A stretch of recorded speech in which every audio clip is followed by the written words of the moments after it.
Very kind of the Prime Minister to give way to so many sensible members. Today is clearly a big intervention, and the government is, as she promised, wrapping its arms around my constituents, as we did during the pandemic, and looking to the future. Can she confirm that the plans are primarily about domestic supply rather than imported reliance, and therefore in line with the commitments, the important commitments that we made at COP26 in Glasgow and the path to net zero that we made in our manifesto 3 years ago?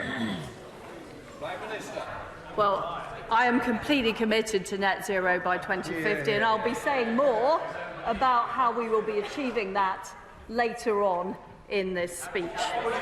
We are delivering a stable environment that gives investors the confidence to back gas as part of our transition to net zero. It is vital that we take steps to increase our domestic energy supply. I'll make a bit more progress and then I will give way. We will end the moratorium on extracting our huge reserves of shale, which could get gas flowing as soon as 6 months, where there is local support for it.